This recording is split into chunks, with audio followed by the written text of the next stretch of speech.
लक्ष्मी श्री शिवाय नमस्तुभ्यम। हर हर महादेव। माता बहनों, अगर आपके जीवन में लंबे समय से आर्थिक परेशानियां चल रही हैं, मेहनत करने के बाद भी धन की कमी बनी रहती है, या घर में पैसा आता तो है लेकिन टिकता नहीं है, तो आज की यह जानकारी आपके लिए बेहद खास होने वाली है। क्योंकि 29 जुलाई 2026 बुधवार के दिन आषाढ़ पूर्णिमा का पावन अवसर है। मान्यता है कि पूर्णिमा का यह दिन माता लक्ष्मी और भगवान शिव की कृपा प्राप्त करने के लिए अत्यंत शुभ माना जाता है। और इसी विशेष दिन पर एक ऐसा सरल उपाय बताया जाता है जिसमें एक खास पौधे की जड़ को विधि विधान से धारण करने की बात कही गई है। कहा जाता है कि इस जड़ को शुभ मुहूर्त में सही विधि से धारण करने से व्यक्ति के जीवन में सकारात्मक ऊर्जा बढ़ती है, आर्थिक बाधाओं को दूर करने में सहायता मिलती है और घर परिवार में सुख समृद्धि का वातावरण बनता है। लेकिन माता बहनों, ध्यान रखिए, इस उपाय में सबसे महत्वपूर्ण है कौन सी जड़ धारण करनी है, किस मुहूर्त में करनी है और इसे धारण करने की सही विधि क्या है। अगर आपने इन बातों का ध्यान नहीं रखा तो उपाय का सही लाभ मिलना मुश्किल हो सकता है। इसलिए आज के इस वीडियो को बिल्कुल भी स्किप मत कीजिए, क्योंकि आगे हम आपको बताएंगे उस विशेष पौधे का नाम, जड़ को धारण करने की पूरी विधि और वह शुभ समय जब आपको यह उपाय करना चाहिए। तो अगर आप भी चाहते हैं कि आपके घर में सुख शांति और समृद्धि बनी रहे, तो वीडियो को अंत तक जरूर देखिए और सच्चे मन कमेंट बॉक्स में एक बार लिख दीजिए हर हर महादेव। आइए जानते आषाढ़ पूर्णिमा पर आपको किन किन पौधे को अपने घर में लाना है जिससे आपके ऊपर धन की वर्षा हो, आप जीवन में धन आने के सारे रास्ते खुल जाए, आपके जीवन में इतना धन आए जिसके बाद आपको धन की कमी ना हो। माता लक्ष्मी जी की कृपा पूरे साल आप पर बनी रहे और भगवान शंकर जी के आशीर्वाद से आपका जीवन जो है हमेशा मंगलकारी रहे। माता बहनों, पहला जो जड़ है वो है शमी का जड़। शमी के पौधे पर साक्षात माता पार्वती और भगवान शंकर जी का वास होता है। और श्री वृक्ष के दर्शन करने मात्र से हमारे जीवन में जो भी रोग हैं, जो भी दोष है, जो भी कष्ट है, वो तत्काल समाप्त हो जाता है। और माता बहनों, शास्त्रों में ऐसा भी बताया जाता है कि शमी के वृक्ष को स्पर्श करने मात्र से हमारे जीवन में जो रोग हैं, जो दोष है, वो समाप्त हो जाता है। तो आषाढ़ पूर्णिमा के दिन सम वृक्ष की जड़ को आपको अपने घर में लाना है। कैसे लाना है? सबसे पहले आपको शमी वृक्ष की जड़ की पूजा करना है। और पूजा करने के बाद आपको प्रार्थना करना है कि हे शमी वृक्ष, हे भगवान शंकर, हे माँ पार्वती, मैं आपके इस वृक्ष को है, शमी वृक्ष में आपके इस जड़ को जो है मैं अपने घर में ले जाने आया हूँ। आप मेरे इस मनोकामना को पूरा करना। इस प्रकार से आप जो है सम वृक्ष के पास में अपने मनोकामना को बोल देना। और उसके बाद मत बहनों, आप जो इस सम वृक्ष की जड़ को अपने घर में ले आना। और जिस प्रकार हम देवी देवताओं की पूजा करते हैं, उसी प्रकार आप जो है सम वृक्ष की जड़ की पूजा करना। सबसे पहले गौमूत्र का उसके ऊपर में छिड़काव करना, गंगा जल का उसके ऊपर में छिड़काव करना। और उसके बाद में आप जो है इसके सामने में धूप दिखाना, अगरबत्ती जलाना। और उसके बाद दोस्तों, तो आप जो है चांदी के ताबीज में या फिर तांबे के ताबीज में आपको इस जड़ को धारण करना है। माता बहनों, ऐसा माना जाता है कि सम वृक्ष की जड़ को धारण करने के बाद हमारे शरीर में जो भी रोग हैं, जो भी दोष हैं, वो तत्काल समाप्त हो जाता है। क्योंकि भक्तों, सम वृक्ष को साक्षात भगवान शंकर और माता पार्वती जी का ये आशीर्वाद है कि जो भी व्यक्ति जो है सम वृक्ष की जड़ को स्पर्श करता है, सम वृक्ष को स्पर्श करता है, तो उसके सभी प्रकार के जो रोग दोष है वो समाप्त हो जाते हैं। तो आप आषाढ़ पूर्णिमा का दोस्तों उसकी जड़ को धारण कर रहे हैं, तो आपकी सभी प्रकार के जो रोग हैं, सभी प्रकार के जो दोष हैं, वो तत्काल समाप्त हो जाते हैं। माता बहन, इसके बाद है धतूरे की जड़। अगर आप जो शत्रु से बहुत ही ज्यादा परेशान हैं, तो सबसे पहले शास्त्रों में यह भी बताया जाता है और आप सभी लोग यह भी जानते हैं कि धतूरे की जड़, धतूरे के पुष्प, धतूरे के फल एवं धतूरे के बीज को, सभी चीजों को भगवान शंकर जी को अर्पित किया जाता है। यहाँ तक कि धतूरे के पत्ते को भगवान शंकर जी को अर्पित किया जाता है। तो माता बहनों, आपके लिए धतूरे की जड़ जो है बहुत ही उत्तम माना जाता है।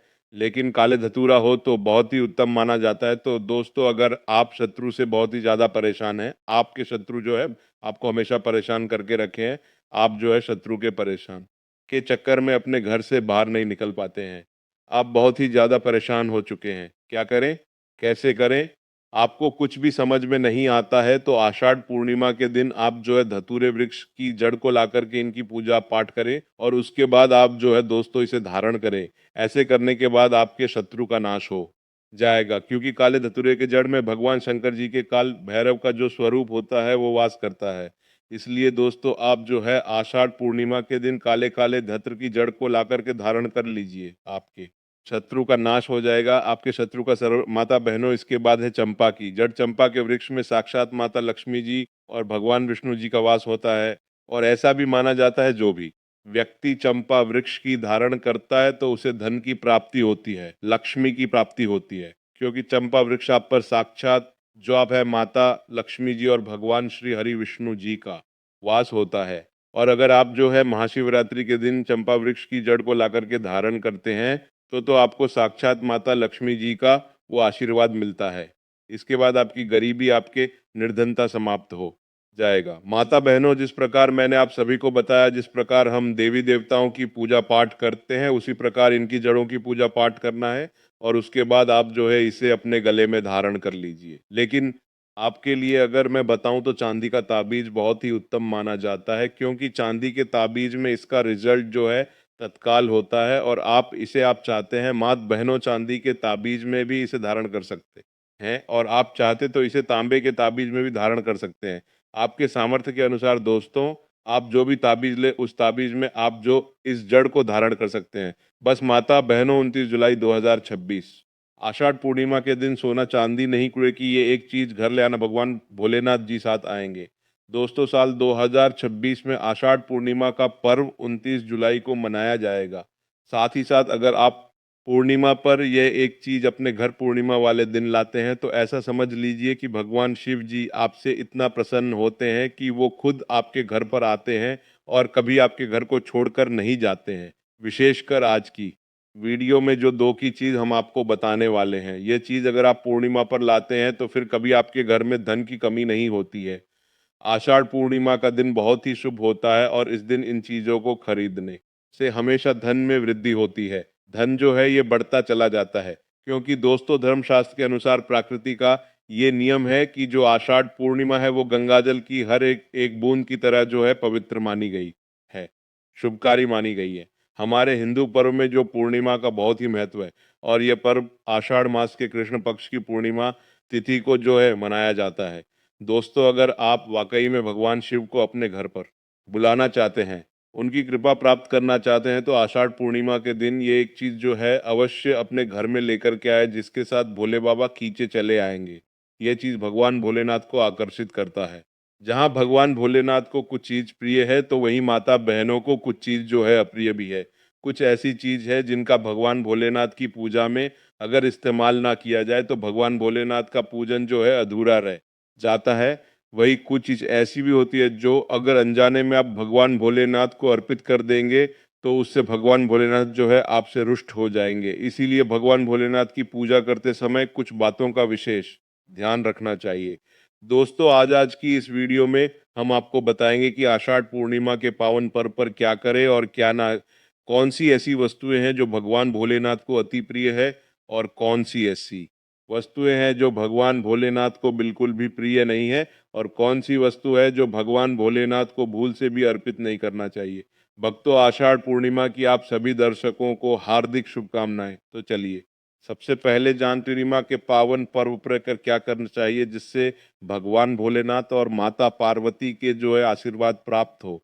आषाढ़ पूर्णिमा के दिन भगवान भोलेनाथ की पूजा जो है सफेद वस्त्र या फिर लाल रंग के वस्त्र धारण करके ही करें। सफेद और लाल रंग के वस्त्र धारण का आप जो है भगवान भोलेनाथ का पूजन करना बहुत ही शुभ माना जाता है। यदि संभव हो तो इस दिन पूजा में सफेद वस्त्र पहने। आषाढ़ पूर्णिमा के पावन पर्व पर भगवान भोलेनाथ की जो है शिवलिंग का पूजन अवश्य करें। शास्त्रों के अनुसार पूर्णिमा के दिन ही भगवान भोलेनाथ जो शिवलिंग के रूप में प्रकट हुए थे, इसलिए इस दिन शिवलिंग का पूजन करना सबसे शिवलिंग का पूजन करने से भोलेनाथ और माता पार्वती की जो है असीम कृपा प्राप्त होती है। दोस्तों वैसे तो पूर्णिमा पर भगवान भोलेनाथ का पूजन जो है रात्रि के चारों पहर में किया जाता है, लेकिन भगवान भोलेनाथ का पूजन प्रदोष काल में भी अवश्य करना चाहिए। प्रदोष काल स्वयं भगवान भोलेनाथ का ही काल होता है। मान्यताओं के अनुसार प्रदोष काल के समय भगवान भोलेनाथ जो है शिवलिंग में विराजमान रहते हैं। इसलिए आषाढ़ पूर्णिमा के पावन पर्व पर आप जो है दोस्तों प्रदोष काल में भगवान भोलेनाथ का पूजन अवश्य ही करें। आषाढ़ पूर्णिमा और प्रदोष व्रत का शुभ मुहूर्त जान लीजिए। दोस्तों पूर्णिमा की जो शुरुआत 29 जुलाई 2026 को बुधवार के दिन 6 बजे होगी कि सुबह जो है 6 बजे होगी, और इसका समापन जो है दोस्तों 30 जुलाई को गुरुवार जो है सुबह 8 बजे हो, उदय तिथि के अनुसार पूर्णिमा का व्रत जो है 29 जुलाई को ही रखा जाएगा। दोस्तों आषाढ़ पूर्णिमा का मतलब है भगवान शिव का रात्रि के समय में पूजन करना। इससे भगवान भोलेनाथ के साथ साथ माता पार्वती अति शीघ्र प्रसन्न हो जाएंगे और आपको जो है मनचाहा वरदान देंगे। पूर्णिमा पर भगवान शिव के साथ अगर आप जो है माता पार्वती जी का पूजा करते हैं, मतलब अगर आप जो है माता पार्वती जी की अवश्य ही पूजा करें। ऐसे करने से आपको भगवान शिव के साथ साथ माता पार्वती जी का आशीर्वाद प्राप्त होगा कि जो है शिवलिंग पर बेल पत्र अवश्य अर्पित करें। बेल पत्र भगवान भोलेनाथ को अति प्रिय है। बेल पत्र के बिना भगवान भोलेनाथ का जो पूजा है उसे दोस्तों अधूरा माना जाता है। दोस्तों बेलपत्र एक एक पत्ता को नहीं माना जाता है। एक डंडी में जो 3 पत्ते जुड़े होते हैं उन्हें बेलपत्र कहा जाता है। एक डंडी में 3 जो जुड़े हुए बेलपत्र होते हैं उसे बेलपत्र कहते हैं, और उसी को ही शिवलिंग पर अर्पित करें और चंदन से उसके ऊपर आप जो है ओम नमः शिवाय लिख के इस बेलपत्र को आप जो है अर्पित करें। ऐसे करने से भगवान भोलेनाथ की जो है कृपा प्राप्त होता है। पूर्णिमा के दिन भगवान शिव को पूजन में आप जो अक्षत जरूर अर्पित करें। ऐसे करने से आपको भगवान शिव का आशीर्वाद प्राप्त होगा। इस दिन रात्रि के समय में आप जो है भगवान शिव का जागरण अवश्य ही करें, जिससे आपको आषाढ़ पूर्णिमा का पूर्ण फल जो है प्राप्त हो सके। भक्तों महाशिवरात्रि के दिन भगवान शिव की पूजा करने से पहले भगवान श्री गणेश, भगवान कार्तिक नंदी जी और माता पार्वती जी का पूजन अवश्य करना चाहिए। नहीं तो आपको भगवान शिव की पूजा का फल जो है दोस्तों प्राप्त नहीं होगा। इस दिन बैल को हरा चारा अवश्य ही खिलाना चाहिए, क्योंकि बैल को नंदी जी का स्वरूप माना जाता है, जो भगवान शिव के अत्यधिक प्रिय है, जो भगवान शंकर जी को अत्यधिक प्रिय है। तो माता बहनों, आपने जाना कि आषाढ़ पूर्णिमा के इस पावन दिन किस विशेष जड़ को किस विधि और शुभ मुहूर्त में धारण करने की बात कही जाती है। मान्यता है कि श्रद्धा और विश्वास के साथ किए गए ऐसे धार्मिक उपाय व्यक्ति के जीवन में सकारात्मक ऊर्जा और सुख समृद्धि का वातावरण बनाने में सहायक हो सकते हैं। लेकिन माता बहनों, याद रखिए किसी भी उपाय का सबसे बड़ा आधार होता है आपका सच्चा विश्वास, आपकी श्रद्धा और आपके अच्छे कर्म। इसलिए इस उपाय को भी पूरी श्रद्धा के साथ करें और भगवान शिव तथा माता लक्ष्मी से अपने परिवार के सुख समृद्धि की प्रार्थना जरूर करें। अगर आपको आज की यह जानकारी अच्छी लगी हो तो वीडियो को लाइक जरूर करें और इसे अपने परिवार और प्रियजनों के साथ शेयर करें, ताकि ये शुभ जानकारी उन तक भी पहुंच सके। और अगर आप चाहते हैं कि भगवान शिव की कृपा और माता लक्ष्मी का आशीर्वाद सदैव आपके परिवार पर बना रहे, तो हमारे चैनल को अभी सब्सक्राइब कर लीजिए और कमेंट बॉक्स में सच्चे मन से लिखिए हर हर महादेवों नम शिवाय महादेव। आपकी हर मनोकामना पूर्ण करें, आपके घर में सुख शांति और समृद्धि बनी रहे। इसी मंगल कामना के साथ आज के लिए इतना ही। फिर मिलेंगे एक और नई धार्मिक और महत्वपूर्ण जानकारी के साथ। तब तक के लिए हर हर महादेव।